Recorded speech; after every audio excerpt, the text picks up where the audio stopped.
വളരെ പ്രധാനപ്പെട്ട ഒരു വാർത്തയിലേക്ക് നിങ്ങളുടെ ശ്രദ്ധയെ ക്ഷണിക്കുകയാണ്. First on Reporter. ശബരിമല സ്വർണ്ണമോഷണത്തിൽ അന്വേഷണത്തിന് ED വരുന്നു, എൻഫോഴ്സ്മെന്റ് ഡയറക്ടറേറ്റ് കൂടി വരുന്നു. ക്രൈംബ്രാഞ്ച് FIR രജിസ്റ്റർ ചെയ്തതിന് തൊട്ടു പിന്നാലെയാണ് തീരുമാനം.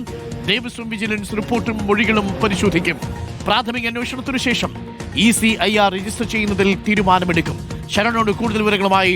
ശരൺ, വളരെ പ്രധാനപ്പെട്ട വിവരമാണ്. ഇപ്പോൾ കേസ് അന്വേഷിക്കുന്നത് SIT ആണ്. ഒപ്പം ശങ്കരൻ അന്വേഷിക്കുന്നുണ്ട് അതിലെ രേഖകളുമായി ബന്ധപ്പെട്ട വിവരങ്ങൾ. ഇന്നലെ crime branch case SIT case register ചെയ്തതോടുകൂടി EDയും ശബരിമലയിലെ സ്വർണ്ണമോഷണവുമായി ബന്ധപ്പെട്ട അന്വേഷണത്തിന് ഒരുങ്ങുകയാണോ ശരൺ?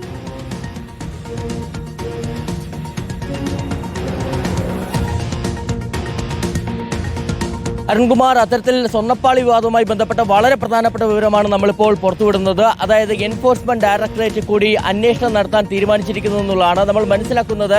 അതായത് സാധാരണഗതിയിൽ എൻഫോഴ്സ്മെന്റ് ഡയറക്ടറേറ്റിനെ സംബന്ധിച്ച് നേരിട്ട് ഒരു കേസ് ECIR രജിസ്റ്റർ ചെയ്തുകൊണ്ട് അന്വേഷണത്തിലേക്ക് കടക്കാൻ കഴിയില്ല. മറ്റേതെങ്കിലും ഒരു ഏജൻസി രജിസ്റ്റർ ചെയ്യുന്ന കേസിന്റെ തുടർച്ചയായിട്ട് മാത്രമേ കള്ളപ്പണ ഇടപാടുകൾ സംബന്ധിച്ചുള്ള പരിശോധനകളിലേക്ക് അവർക്ക് കടക്കാൻ കഴിയുള്ളൂ. അപ്പോൾ അവർ ക്രൈംബ്രാഞ്ച് കേസ് രജിസ്റ്റർ ചെയ്യാൻ വേണ്ടി കാത്തിരിക്കുകയായിരുന്നു. അങ്ങനെ ഇന്നലെ ക്രൈംബ്രാഞ്ച് കേസ് രജിസ്റ്റർ ചെയ്തതിന് പിന്നാലെ, അതായത് ഹൈക്കോടതി നിയോഗിച്ച SIT കേസ് രജിസ്റ്റർ ചെയ്ത അന്വേഷണം ആരംഭിച്ചതിന് പിന്നാലെയാണ് ഇപ്പോൾ എൻഫോഴ്സ്മെന്റ് ഡയറക്ടറേറ്റ് പ്രാഥമിക അന്വേഷണം നടത്താൻ തീരുമാനിച്ചിരിക്കുന്നത്. എന്തായാലും എൻഫോഴ്സ്മെന്റ് ഡയറക്ടറേറ്റിനെ സംബന്ധിച്ച് തുടക്കത്തിൽ ചില നടപടിക്രമങ്ങളുണ്ട്, പ്രാഥമിക അന്വേഷണം നടത്തേണ്ടതുണ്ട്.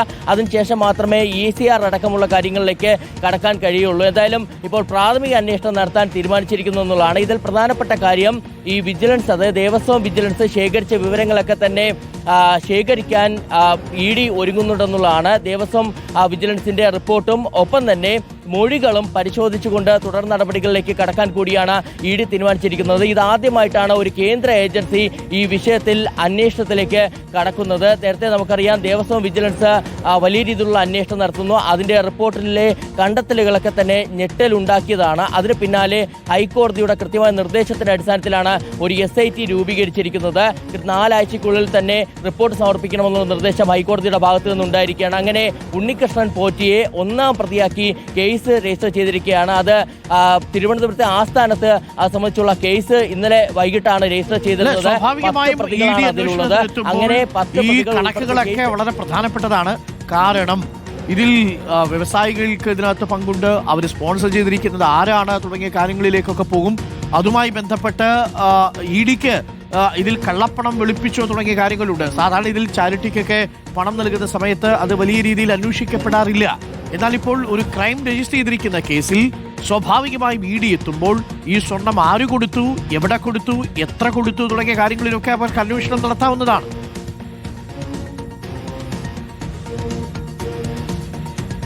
അരുൺകുമാർ, തീർച്ചയായിട്ടും ആ സ്വർണം ആര് കൊടുത്തു, എവിടെ കൊടുത്തു, അത് എവിടെയാണ് എത്തി നിൽക്കുന്നത് അടക്കമുള്ള എല്ലാ കാര്യങ്ങളിലും വിശദമായ അന്വേഷണം EDയുടെ ഭാഗത്തു നിന്ന് ഉണ്ടാകും. എന്തായാലും അവരെ സംബന്ധിച്ച് ഇപ്പോൾ പ്രാഥമിക അന്വേഷണമാണ്. അതിന്റെ ഭാഗമായിട്ട് കൂടിയാണ് ഇപ്പോൾ ദേവസ്വം വിജിലൻസിന്റെ റിപ്പോർട്ടും മൊഴികളൊക്കെ തന്നെ പരിശോധിക്കാൻ തീരുമാനിച്ചിരിക്കുന്നത്. അരുൺകുമാർ സൂചിപ്പിച്ച പോലെ തന്നെ വളരെ പ്രധാനപ്പെട്ട കാര്യം, ഇതിന്റെ മറവിൽ കള്ളപ്പണ ഇടപാടുകൾ നടന്നു എന്നുള്ള പരിശോധന EDയുടെ ഭാഗത്തു നിന്ന് ഉണ്ടാകുമെന്നുള്ളതാണ്. അത്തരത്തിൽ സ്വർണം മോഷണം പോയെന്ന് പറയുമ്പോൾ തന്നെ അതിന്റെ മറവിൽ നടന്ന കള്ളപ്പണ ഇടപാടുകൾ, ഇത് എന്തിനൊക്കെ വേണ്ടിയാണ് ഉപയോഗിച്ചത് തുടങ്ങിയ കാര്യങ്ങളിലൊക്കെ തന്നെ വിശദമായ അന്വേഷണം ED നടത്തും. നേരത്തെ നമുക്കറിയാം കേന്ദ്ര ഏജൻസികൾ ഇതിലേക്ക് വരുമോ എന്നുള്ളത് ഏവനും ഉറ്റുനോക്കിയിരുന്നതാണ്. അപ്പോൾ നമ്മൾ മനസ്സിലാക്കുന്നത് എൻഫോഴ്സ്മെന്റ് ഡയറക്ടറേറ്റ് അതിനുള്ള തയ്യാറെടുപ്പുകൾ നേരത്തെ തന്നെ തുടങ്ങിയിരുന്നു എന്നുള്ളതാണ്. പക്ഷേ അവരെ സംബന്ധിച്ച് മറ്റൊരു ഏജൻസി കേസ് രജിസ്റ്റർ ചെയ്യേണ്ടതുണ്ട്. അങ്ങനെ ക്രൈംബ്രാഞ്ച് കേസ് രജിസ്റ്റർ ചെയ്തതിന് പിന്നാലെയാണ് ഇപ്പോൾ ED കൂടി അന്വേഷണം ആരംഭിക്കാൻ തീരുമാനിച്ചിരിക്കുന്നത്. വൈകാതെ തന്നെ പ്രാഥമിക അന്വേഷണം നടത്തും. എന്തായാലും അതിൽ ഈ കാര്യങ്ങളൊക്കെ തന്നെ അന്വേഷണ പരിധിയിൽ വരുമെന്നുള്ളതാണ് നമ്മൾ മനസ്സിലാക്കുന്നത്. അങ്ങനെ പ്രാഥമിക അന്വേഷണത്തിൽ കണ്ടെത്തലുകൾ നടത്തുകയാണെന്നുണ്ടെങ്കിൽ സ്വാഭാവികമായിട്ടും ECIR രജിസ്റ്റർ ചെയ്യും. അങ്ങനെ ECIR രജിസ്റ്റർ ചെയ്യുകയാണെന്നുണ്ടെങ്കിൽ ഈ ഉണ്ണികൃഷ്ണൻ പോറ്റി അടക്കമുള്ള ഈ ദേവസ്വം, അതായത് ഈ ദേവസ്വം ബോർഡ് ജീവനക്കാർ അടക്കമുള്ള ആളുകൾ ED കേസിലും പ്രതിയാകുന്ന സാഹചര്യം ഉണ്ടാകും. വളരെ പ്രധാനപ്പെട്ട വിവരമാണ് ഇപ്പോൾ പുറത്തു വരുന്നത്. വിജിലൻസിന്റെ അന്വേഷണം ആദ്യം, അതിനുശേഷം ഇപ്പോൾ കോടതി തന്നെ നിയോഗിച്ച SIT അന്വേഷണം തുടങ്ങി. പ്രതിപട്ടിക തയ്യാറാക്കി ഉടൻ തന്നെ FIR ഇട്ടതിന് തൊട്ടു പിന്നാലെ കേസിൽ ഇപ്പോൾ EDയുടെ അന്വേഷണം വരുന്നു എന്നുള്ളതാണ് ഏറ്റവും പ്രധാനപ്പെട്ട വിഷയം. ഇനി അറിയേണ്ടത്, ഇതിൽ ദേവസ്വം ബോർഡിലെ അംഗങ്ങൾ കൂടി ഈ കേസിൽ പ്രതികളാകുന്ന സാഹചര്യത്തിൽ അന്വേഷണം സ്വാഭാവികമായും അവരിലേക്ക് കൂടി എത്താനുള്ള സാധ്യതയാണ് തെളിയുന്നത്. അങ്ങനെ വന്നാൽ അത് ഒരു വലിയ കുരുക്കായി മാറുകയും ചെയ്യും, അല്ലേ ശരൺ? അരുൺകുമാർ, ആ കാര്യത്തിൽ ഒരു തർക്കവുമില്ല.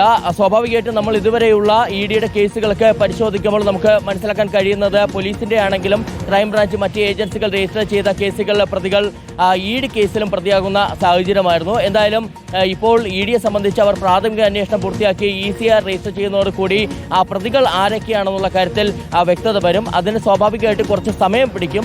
പ്രാഥമിക അന്വേഷണം പൂർത്തിയാക്കേണ്ടതുണ്ട്. പക്ഷേ ECR രജിസ്റ്റർ ചെയ്യുമ്പോൾ ഈ ഉണ്ണികൃഷ്ണൻ പോറ്റി അടക്കമുള്ള ഈ ബോർഡിലെ ജീവനക്കാർ അടക്കമുള്ളവർ പ്രതികളാകാനുള്ള സാധ്യത ഇപ്പോഴും നിലനിൽക്കുന്നുണ്ടെന്നുള്ളതാണ്. എന്തായാലും പ്രാഥമിക അന്വേഷണത്തിൽ എൻഫോഴ്സ്മെന്റ് ഡയറക്ടറേറ്റ് എന്ത് കണ്ടെത്തുമെന്നുള്ളത് തന്നെയാണ് ഏറ്റവും പ്രധാനമായും ഇവിടെ മാറുന്നത്.